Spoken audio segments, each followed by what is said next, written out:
Good evening and a very warm welcome to you. Thank you for choosing Hope TV News Watch. I hope your week went well. My name is Grace Wangui and our sign language interpreter is Boniface Mureithi. We have an amazing lineup prepared. Also, stay tuned for a special interview with Vincent Kimosop, who is a policy and governance expert who's just newly appointed to serve in the oil, gas and mineral extraction industry, which is council. He will be dissecting matters IBC ahead of the elections next year. Let's begin the broadcast. WFP, the United Nations World Food Programme, WFP, has announced intentions to cut food rotations for 440,000 refugees in Kenya's Dadaab, Kakuma, and Kalobey camps due to severe funding shortfalls. WFP has warned that it may be forced to halt assistance altogether by the end of the year if new resources are not availed urgently. Dickens Luvanda reports.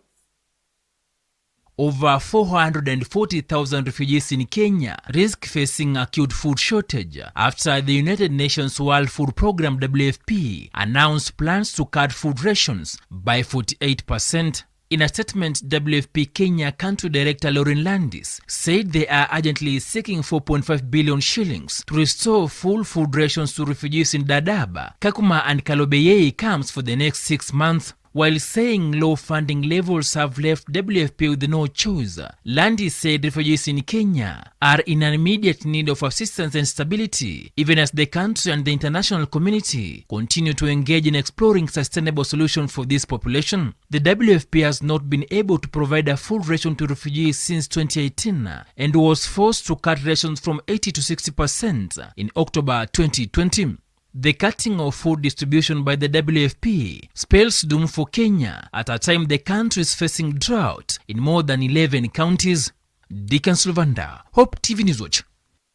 As the country prepares to celebrate the Mashujaa Day on 20th of October 2021, the government has banned all parallel celebrations in counties due to COVID-19 pandemic. Making the announcement in Kirinyaga County, where the national celebrations will be held, Interior PS Karanja Kibisho said the holiday will only be marked in one place in order to minimize the spread of COVID-19 pandemic in the country. Kibisho was speaking after inspecting ongoing works at Wanguru Stadium, the venue for the event. The facility is almost 80% complete and will be done by 5th of October this year. Kirinyaga will join Nakuru, Machakos, Meru, Nyeri, Kakamega, Mombasa, Narok and Kisii that have hosted 2 of the 3 national holidays since 2015 when President Uhuru Kenyatta directed that celebrations be held outside Nairobi on a rotational basis.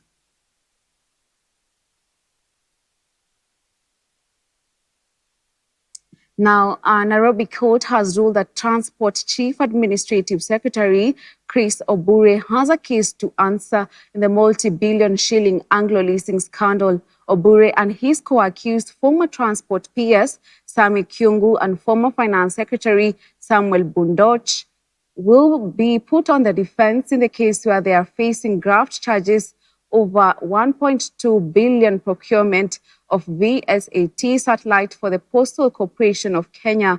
The accused face various counts of offences committed between March and July 2002, among them abuse of office, contrary to the law, and breach of trust. This matter will be mentioned on October 8th this year to set defense hearing dates.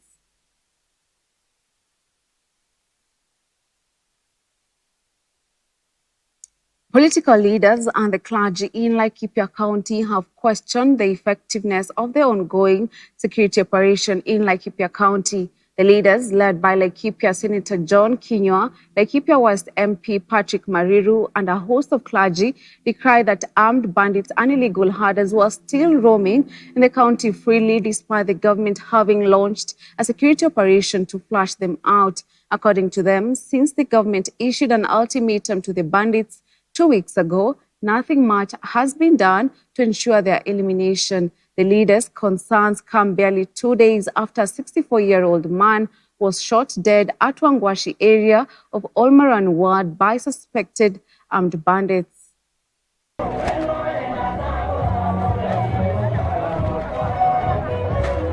Security ni shida kubwa, na tumesikia hii operation ambao inafanywa hapa kwa Cookie Galman.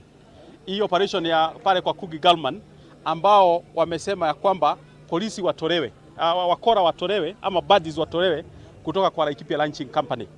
Na tumeshtuka sana ya kwamba serikali inaweza sema ya kwamba itaenda kuescort majangiri, watu ambao wako na buduki haramu, watu ambao wanaua watu, itaenda kuescort watoke katika kichaka ya Cookie Galman. Nikajiuliza ni kutoka siku gani serikali iliamua kuescort majangiri waende kwingine? Hakuna jambo lolote linaonekana likitendeka kwa sababu hawa majangili wanaendelea kuchunga kwa mashamba yetu na wanachunga mchana pamoja na usiku. Hata jambo la kustua zaidi, kulisemekana kutakuwa na curfew hapa. Hawa wakora wanachunga usiku, kwa hivyo inaonekana kana kwamba hawasikizi serikali yetu vile ambavyo inasema. Kwa hivyo vile ambavyo tungependa kusema ni ya kwamba jambo la kwanza, askari waache kupembeleza hawa watu, na vile vile serikali ifanye jambo ambalo inapaswa kufanya, kwa sababu serikali yoyote ni kuchunga mali pamoja na maisha ya watu.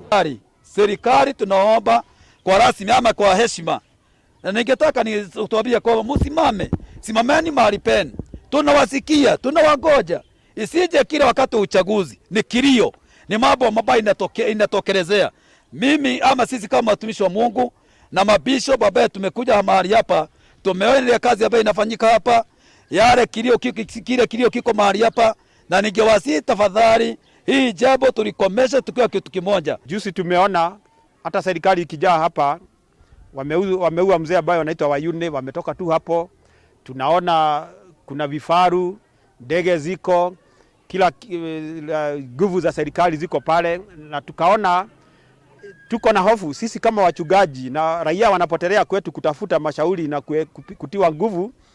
Tunashindwa kuambia raia nini, kwa sababu wakati serikali iko pale na mtu anauliwa, na tunajua pengine hawa askari hawataishi pale, wakiondoka tunashindwa, hofu yetu iko wapi? Sasa hii tuna shida kubwa sana kama wachungaji kujaribu kuhimiza raia wasihame. In some political matters, the 2022 election race will pit those for economic reforms against those for power and positions for individuals. This is according to Deputy President William Ruto. Ruto led several women empowerment programs targeting more than 20,000 beneficiaries in Kitui County, where he noted his opponents had failed to offer an alternative agenda to his bottom-up economic development model that he says seeks to uplift those at the base of the wealth pyramid.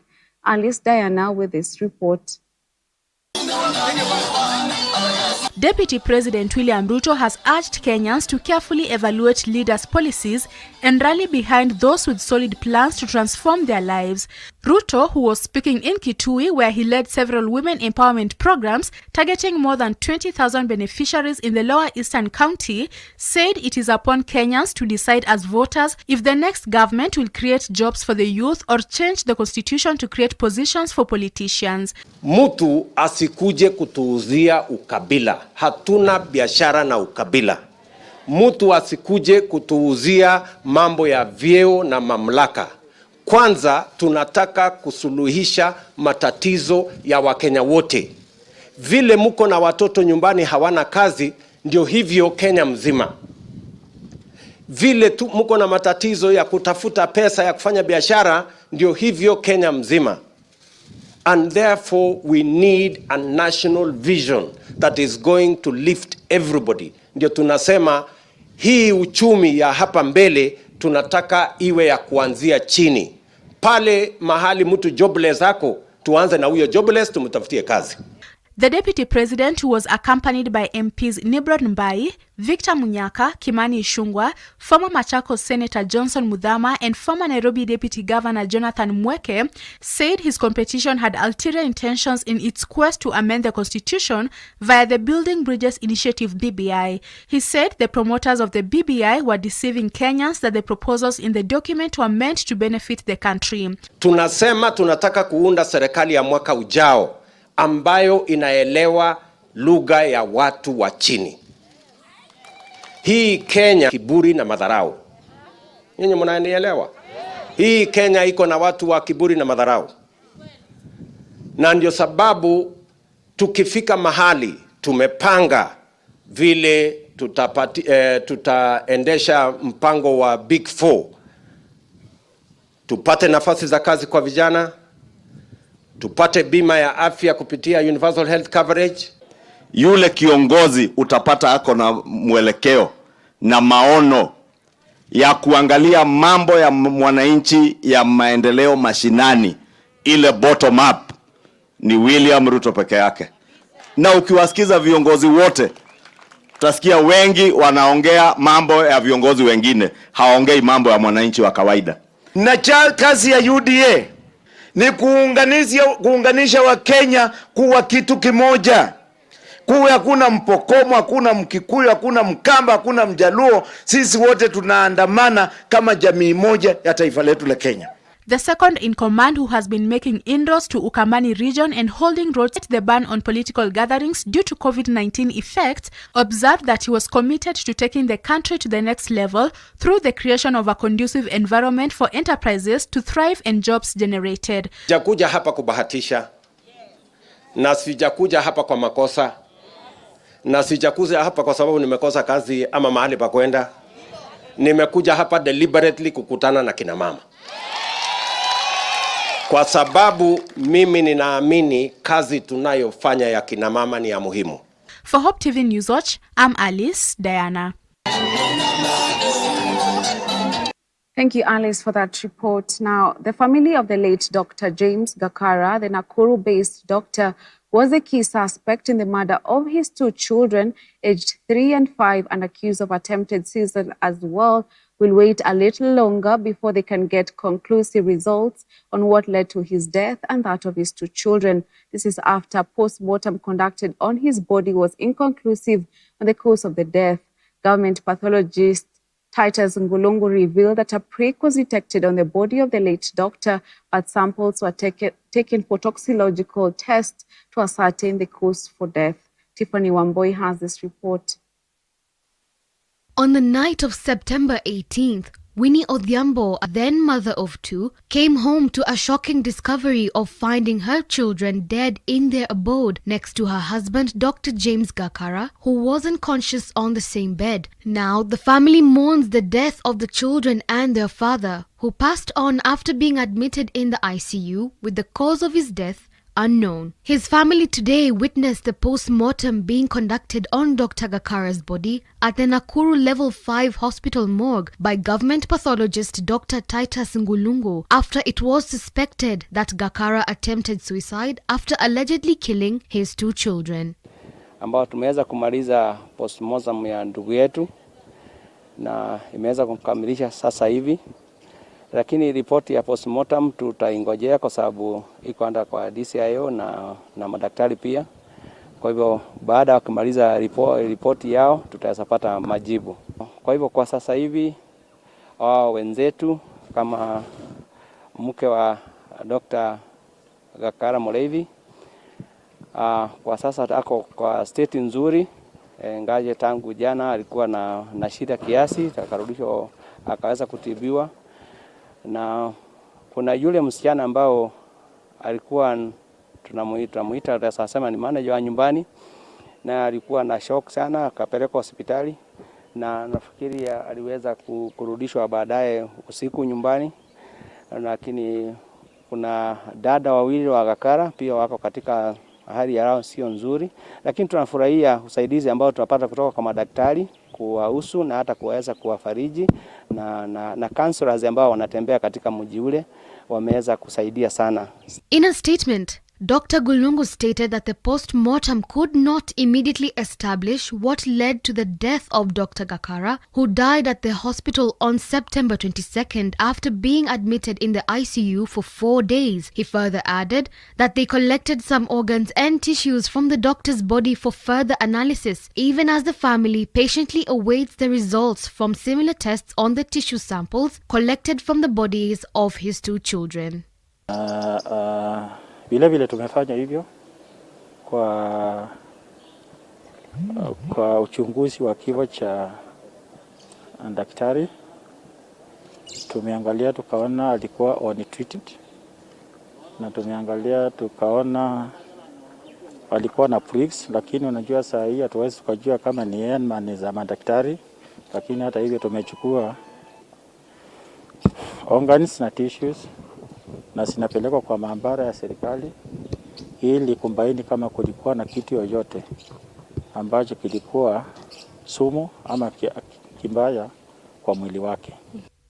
The family spokesman Barton Joroge said the family was hopeful that the government will soon release the results and give them closure, adding that Dr. Gakara's wife had yesterday been placed under a high dependency unit due to the shock of the news. Burial plans for the three are going on, with the fundraiser set to be held at his Milimani home on Sunday. Reporting for Hope TV Newswatch, I'm Tiffany. Confident, bold, and integrity-infused leaders. Live online, Thursday through Friday, October 14th and 15th, 2021. Join thousands of curious, growth-minded, change-driven men and women like you for the premier leadership event of 2021, the Global Leadership Summit. Some of the world-class faculty includes Craig Goshel, Senior Pastor of Life Church, Jami Lima, Richard Montanes, who started off as a janitor and rose to be a top executive. Local faculty includes Justice Daniel Musinga, who'll talk about the quest for justice, fairness, and equality. Bishop David Oginde, CEO and founder, the Carter Lead Associate. Daniel Kamau, CEO, Fusion Capital. Archbishop Eliud Wabuhala, Chairperson, Ethics and Anti-Corruption Committee. Among other speakers, guest musician will be Florence Moretti. To register, call 722-490325 or visit www.kenyaleadership.org. Everyone wins when a leader gets better. Imagine creating a space where people in our community, friends, neighbors, and co-workers can have conversations in a way that is honest and relaxed, where leaders don't have to have all the answers and anyone can ask questions. Alpha is a series of interactive sessions that explore the basics of the Christian faith. Alpha Kenya is launching Alpha in Swahili on 30th September 2021 from 3 p.m. Tune in and watch the live event on Hope TV or Alpha Kenya Facebook page as we launch Alpha za Filamu and Alpha za Kusikiliza. Alpha. Maisha. Imani. Mungu. For more information, visit www.kenya.alpha.org or text 0707 998 371.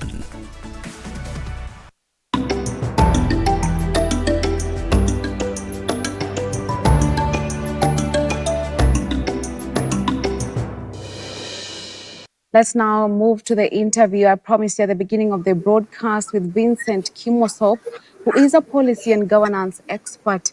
Welcome to the show. If you can hear me. Yes, I can. How are you? Fine, thank you. So before we start the interview, let me first congratulate you on your appointment by Labour CS Chelugui to serve in the Oil, Gas and Mineral Extraction Industry Wages Council. Let's start there. What will your role exactly entail? First of all, thanks for that. I didn't expect that on this interview. I was ready for elections. As you know very well that in government, one of the responsibilities of under the ministry is to regulate wages and to ensure that if there are complaints around remunerations within the sector, that there is a board or a council that advises the cabinet secretary on policy interventions, remedial measures that needs to be taken so that there is harmony and proper industrial relations within the sector. So I'm honored to serve in the board as the chair, and by God's grace, we will do our best to do justice and make our contribution in ensuring that there is better delivery of services, or better there is a cohesive or peaceful resolution of disputes related to wages and remunerations in the sector. Thank you for that. All the best in that venture. Now let's dissect some matters regarding the IEBC. You're looking at less than a year to the general elections. The 4 commissioners were sworn in about a month ago. What are your thoughts on the state of preparedness of the IEBC in the coming elections? Just for your information, I was also in the race. So allow me to congratulate the people who made it to be appointed commissioners and to wish them well. It's a great and onerous opportunity to serve and make a difference through that institution. I think for me to be able to comprehensively answer that question, I have to be able to point out to the following. One is, when you look at preparedness, you have to look at preparation in different areas. The administrative processes of preparation. You also have legal or stroke constitutional. You have to look at it from that dimension. And then there is also political, and then finally, the public dimension. I don't know that you have to look at it from each of those precincts. And I don't know if time allows for me to go through each one of them, so that then we can then do justice to the question that you asked. In summary, administratively, yes, you can see there is very good confidence. They've rolled out election operations plan. They've given clear dates, what should happen, because an election, as the Supreme Court in their ruling in 2017 said very clearly, it is a process. So that I give credits to the Electoral Commission. Now, in terms of legal stroke policy, or even on that front, I think there are some challenges. One of them relates to the issue of election campaigns. As you know very well, that there are already questions regarding the regulations and the guidelines that they provided on election limits. Even yesterday, there were discussions in Parliament with legislators questioning why is it that the Commission has taken long before presenting the regulations, particularly that guides elections campaigns financing. And just before the floor of Parliament is an amendment bill on campaign financing. So you can see there are certain areas on policy and laws that needs work to be done. I give credit to the Commission for effectively engaging stakeholders. You can feel certain level of certainty. Of course, they can do more, but it's good for us to give them credit where it's due. One area that I feel there is need for more work and more investment is in building public confidence around the electoral process and also within the electoral body. Now, this entails proper communication, timely communication, and not only communications through press statements and press releases, but speaking and having the Commission go out and speak in a language that can be understood by the members of the public. I think they need to rally political support to reinforce and build confidence so that Kenyans can be prepared. I'm happy, at least from the stakeholder engagement, there is a lot of confidence building around ensuring that Kenya goes to the election. So that's something they can build on. So I think that's how I can really paint the picture. That on a count of 1 to 10, we are past 5, going to 6, but more needs to be done between now and the elections. Thank you for that. I think that we are over 5 out of 10. I think that's a good place to start. Still on the matters of preparedness, the IEBC is yet to appoint a CEO. Can we go to the elections without a CEO? Are there any implications for doing so? And what really are the roles of a CEO in the Commission?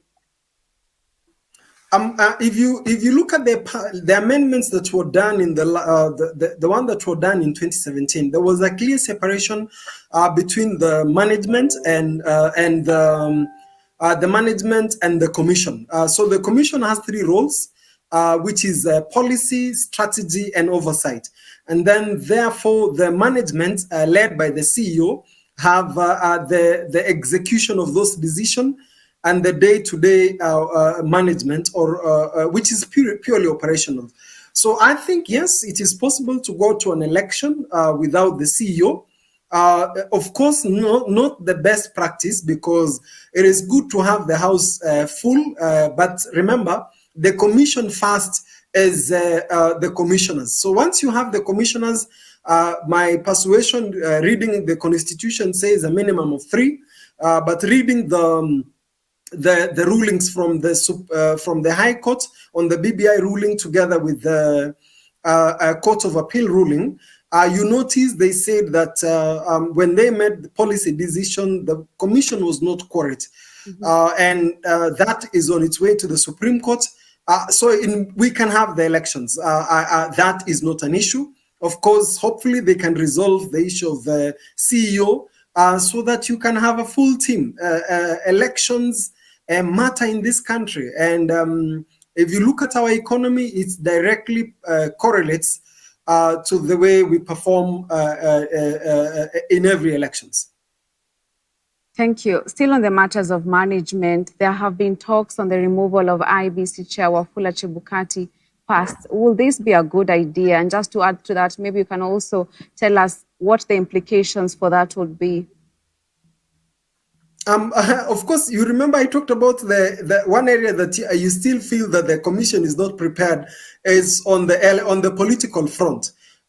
In terms of building public confidence and political capital for the commission. I think for me, when you still are having calls on the removal of the IEBC, it dents confidence on the process. So I think that is something, it's something, one of the things that I would want really to recommend to the IEBC is that they should appreciate that they are a political institution and therefore they have to invest time in building political capital that supports this institution. Just imagine, even when you read the BBI report, the only commission of all the Chapter 15 commissions that talked about reforming was the IEBC, telling you very clearly that there is a deficit, particularly on political capital for this commission. So I would recommend that that they really invest massively in addressing that issue.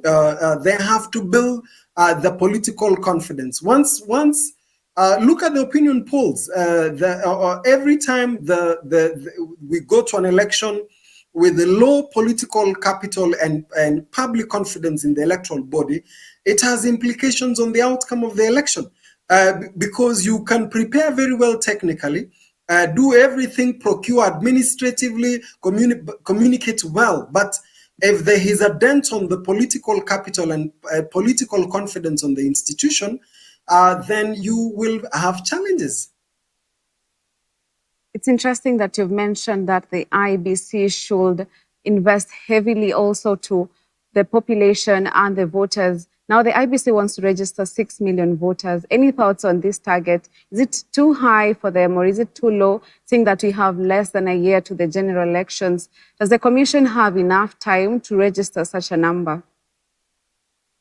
It's possible. Yeah, it's possible because if you leverage on technology, if they do proper public sensitization, ensure that the members of the public support this, 6 million is possible. I don't know if you remember when the BBI proponents presented the bill before IEBC, they were able to collect 4 million signatures, and they did that within within a week. So there are other experiences that tells us that if we really, if this process gets support in terms of resources, personnel, leveraging on technology, those numbers can actually be attained. And remember, the Constitution gives every Kenyan the right to we have political rights to contest in an election, to also vote. And very clearly the Constitution says that no barrier should be put and everything should be done so that people can exercise and enjoy their political rights. So I think it is doable. All that is needed is support, and that's a very good opportunity for them to do a good outreach.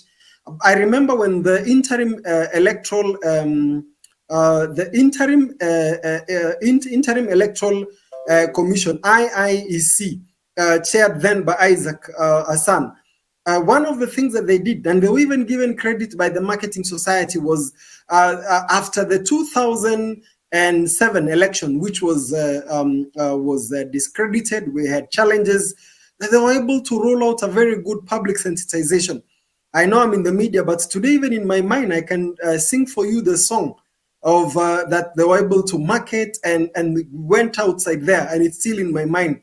And that time it was the interim independent. So it is doable. I would want to say that crises are very good for leaders. Leaders are able to tap and make the most out of a crisis. So this is a good opportunity. They just need to tap into it and turn it for the good. As we know very well, the importance, our elections is important. They can actually leverage on this for the benefit of delivering a free, fair, credible, and an election that is verifiable. Mm-hmm.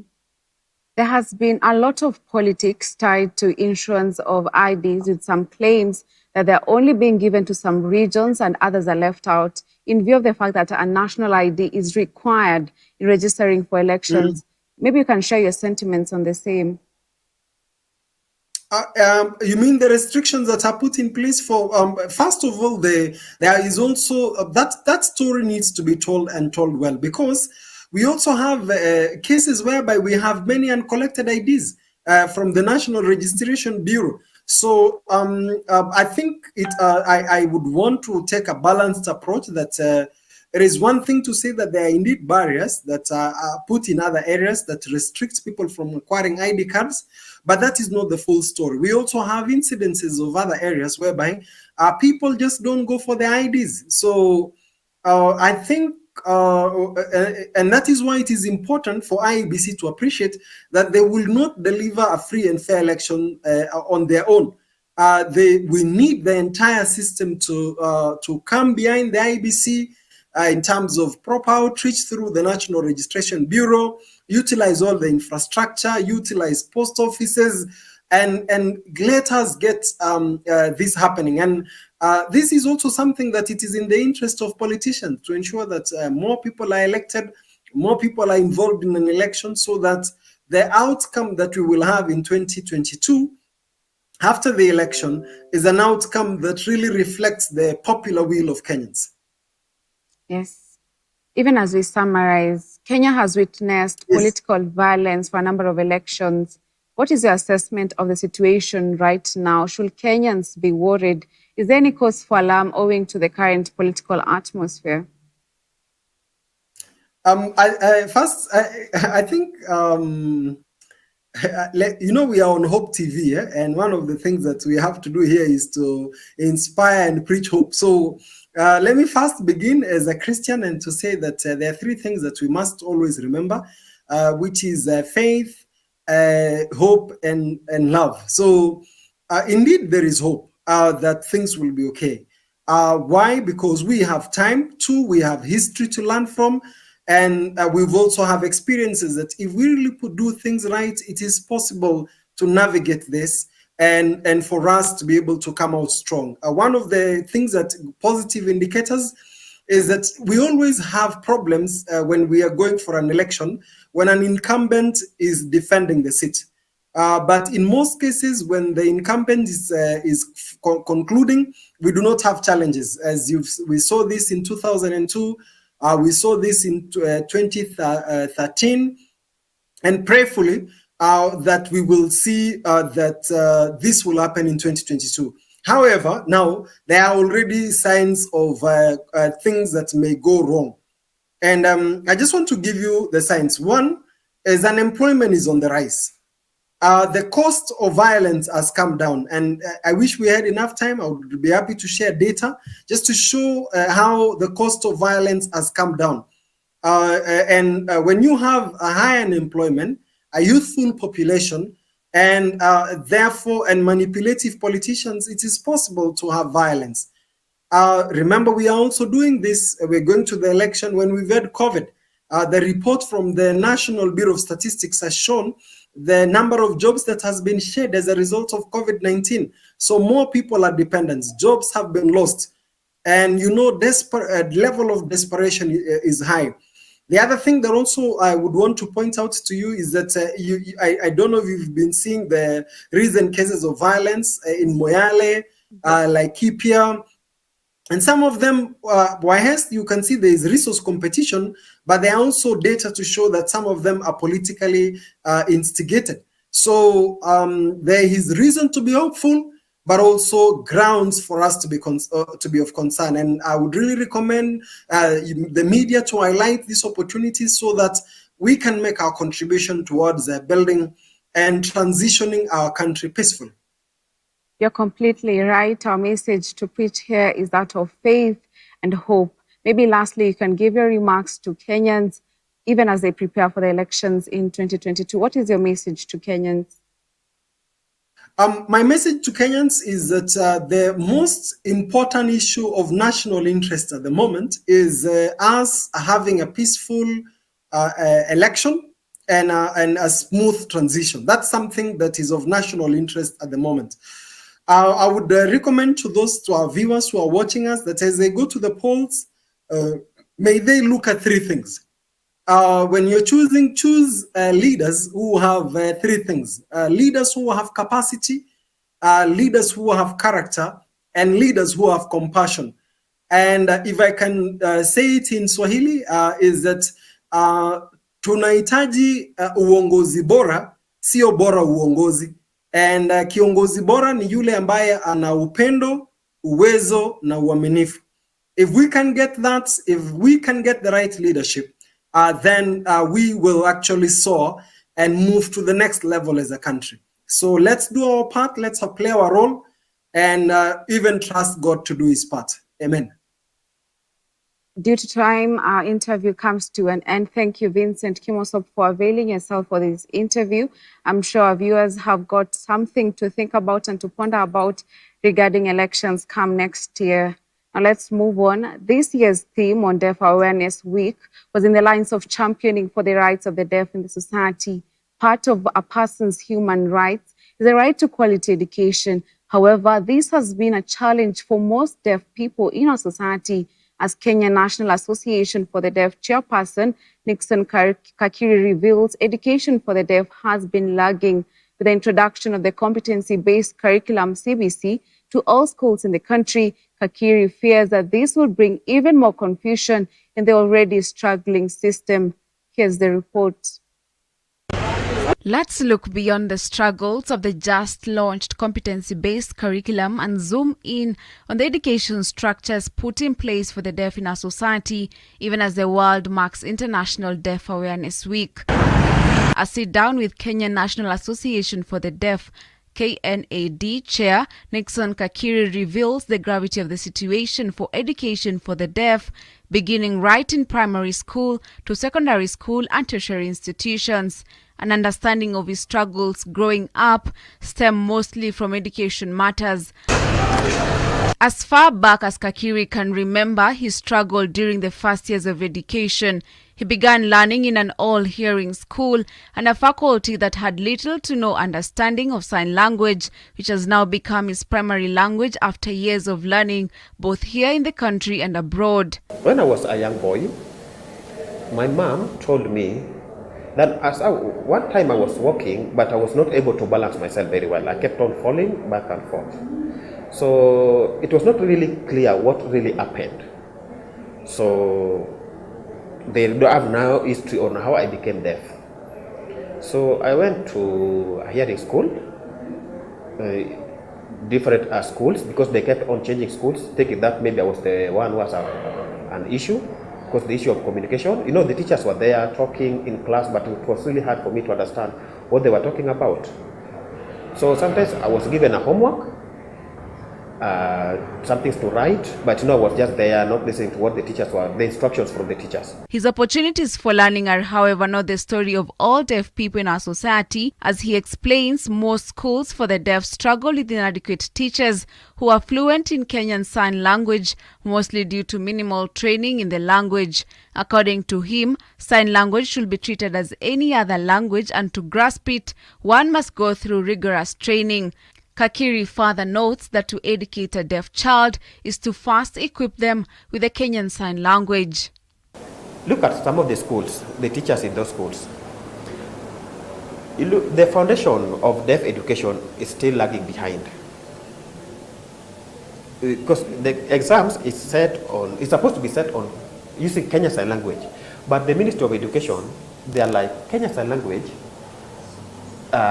they think that's a special need issue than seeing it as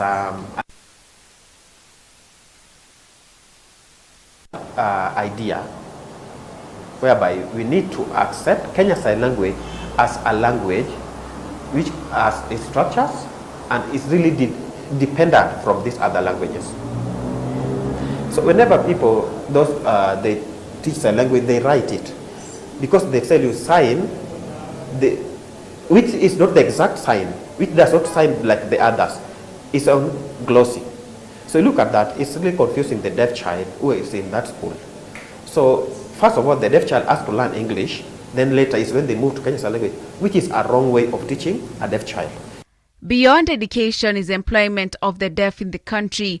In an economy struggling to absorb graduates, the place for the deaf becomes even minimal as most employers fail to acknowledge their inputs into the job market as capable persons. What I can say, compare before the constitution, the old constitution we had before the 2010, and now after the constitution of 2010, things have really changed. Because look at it now, we have all our TV stations, there are sign language interpreters during news time. So I can say public awareness has really been created. So people have become more aware of the sign language as a language. But before that, you go to banks or you walk on the streets, then people see you signing, people are like, what? Are they, people pay a lot of attention whenever they see people signing. They thought maybe those are mad people, what are they doing, and why are they throwing their hands?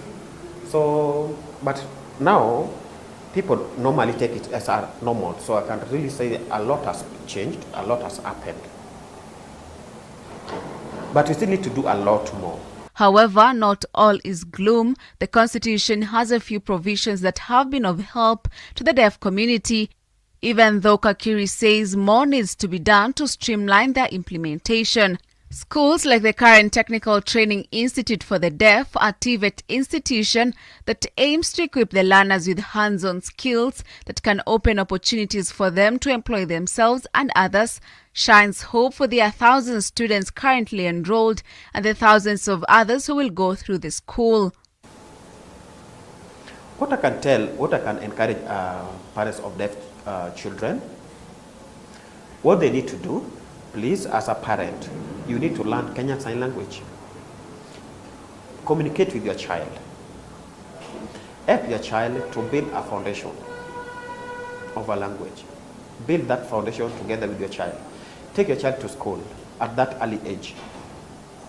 Always do a follow-up with your child, how the child is doing in school.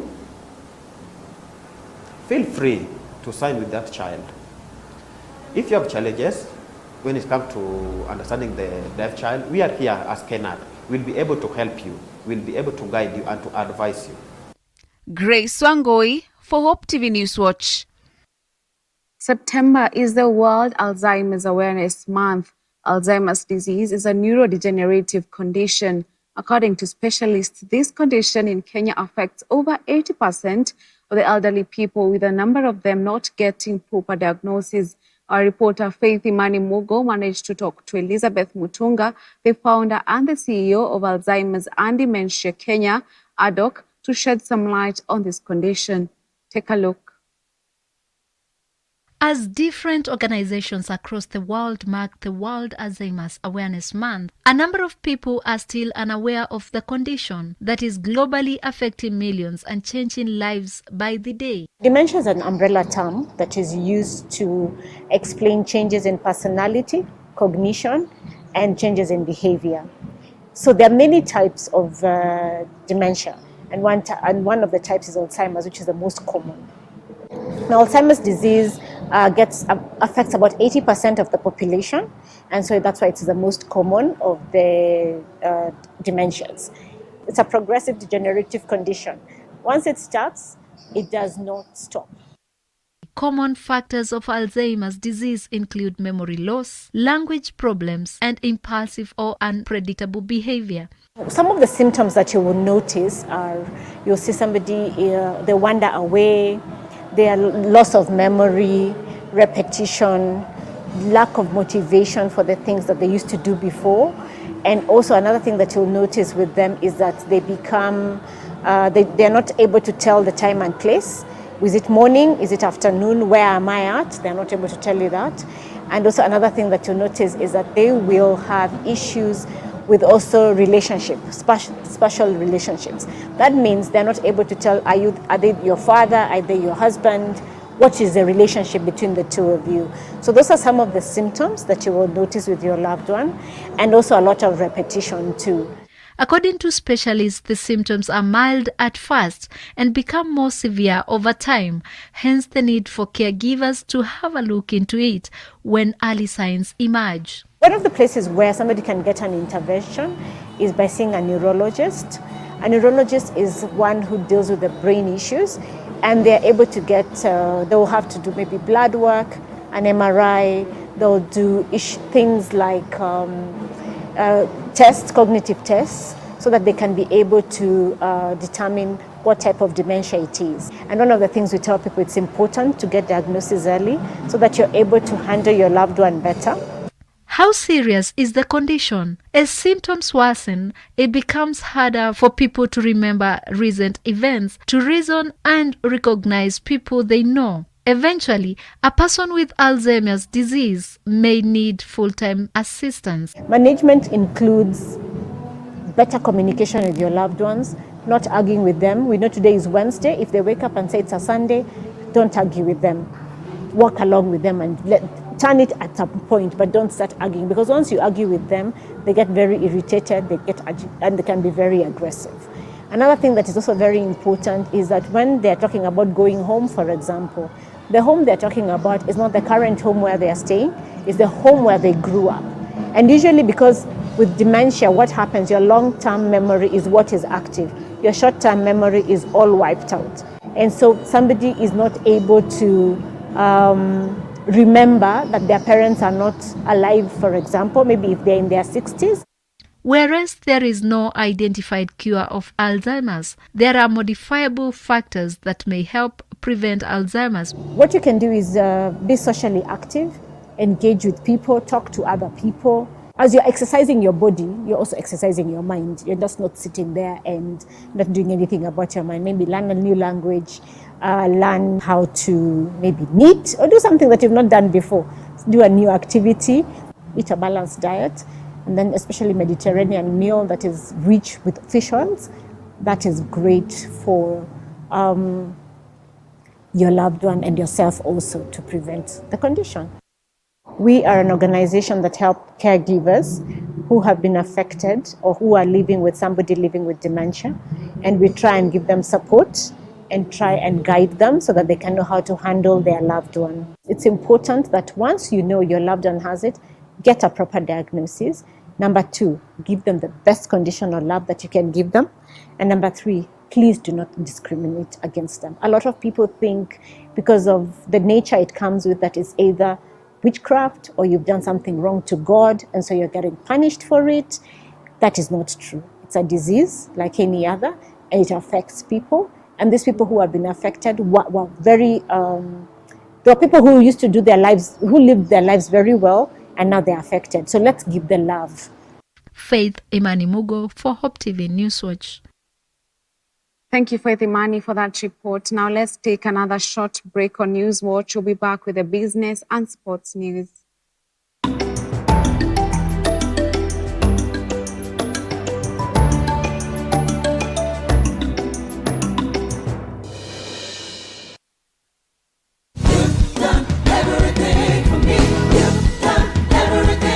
Join us every Sunday for unlimited,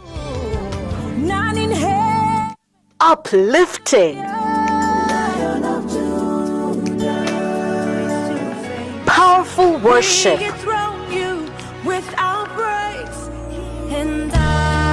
only on Extended Worship.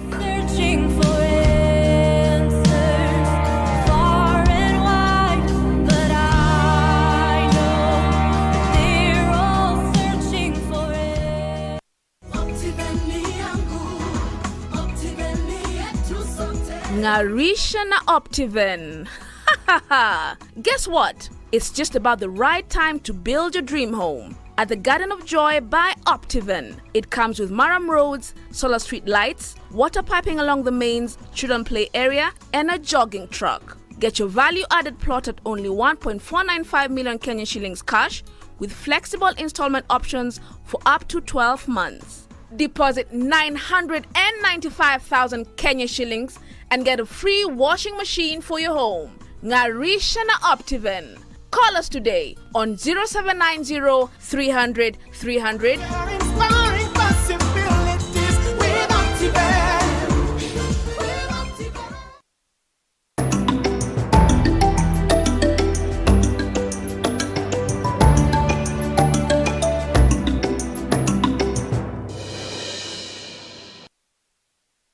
Thank you for keeping it Hope TV. Now, over 600 students, including 225 children with hearing impairments, are now using new school facilities donated by LG Electronics in support of equal learning opportunities in Kenya. The facilities include a new library, ablution wing and borehole system at Machakos School for the Deaf, and 2 new ECD classrooms, kitchen block and latrines at Kiumbi School in Mavoko constituency, all built in conjunction with Habitat for Humanity at a total cost of 8.9 million shillings. Speaking at the handing ceremony, LG Electronics East Africa Managing Director Sayung Kim said the project was geared to promoting equal learning opportunities for children, mostly from poor and underprivileged communities, while also providing clean and safe water.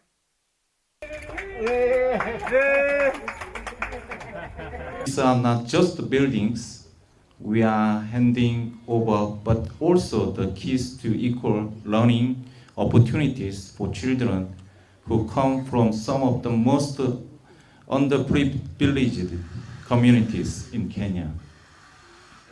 We are also creating an inclusive learning environment, especially for the children who are hearing impaired, but who have a great desire to acquire education so as to improve their lives and build a better future for themselves and their families and communities.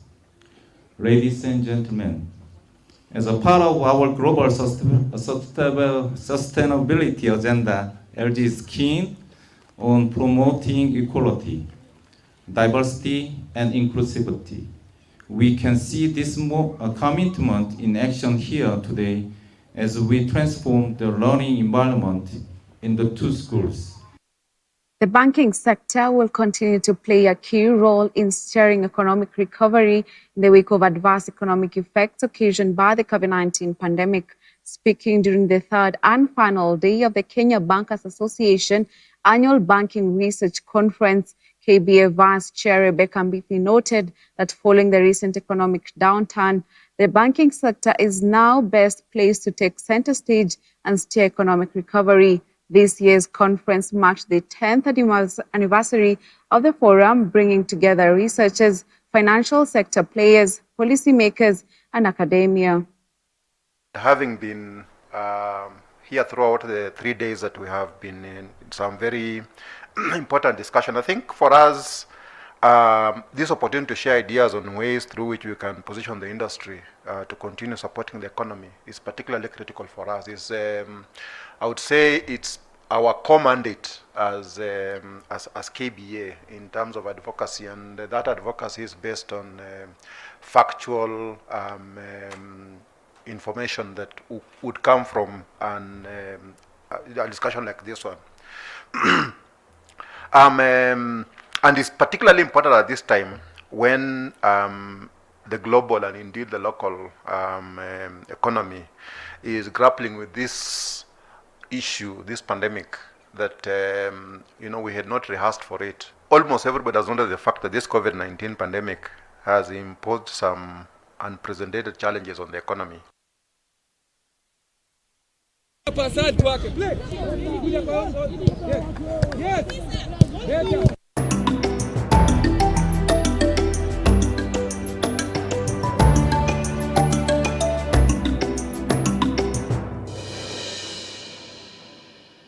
Let's move now to some sporting action. The national under-20 women's soccer team, Rising Starlet, has held their final training session in readiness for the 2022 FIFA U20 World Cup qualifier against Uganda. The two sides will battle it out tomorrow at the Nyayo National Stadium at 3 p.m. in the first leg, with the return leg slated for the 8th of next month in Uganda. The Uganda under-20 women national team jetted into the country yesterday ahead of tomorrow's FIFA U20 Women World Cup qualifier. The winner of the tie-on aggregate will face the winner of the second round tie, pitting Mozambique against South Africa.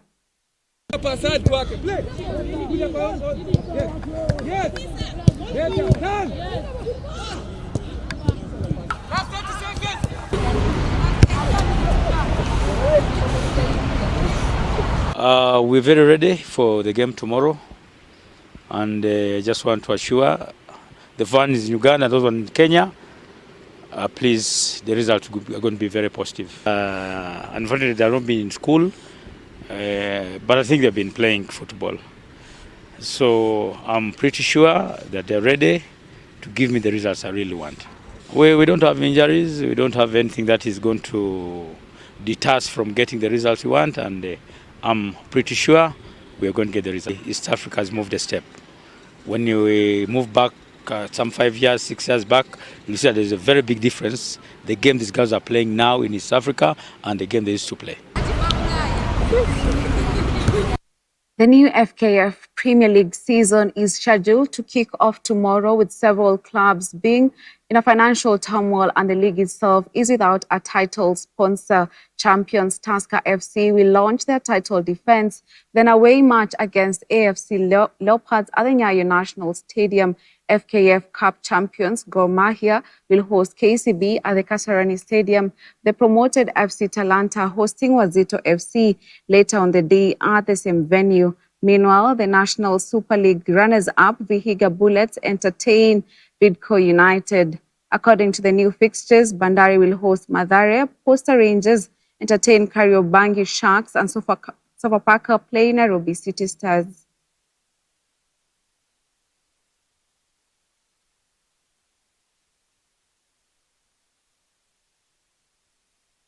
That's all the news we had prepared for you. Do have yourselves a lovely evening. My name is Grace Wangui. Our sign language interpreter has been Boniface Mureithi. Stay safe during the weekend.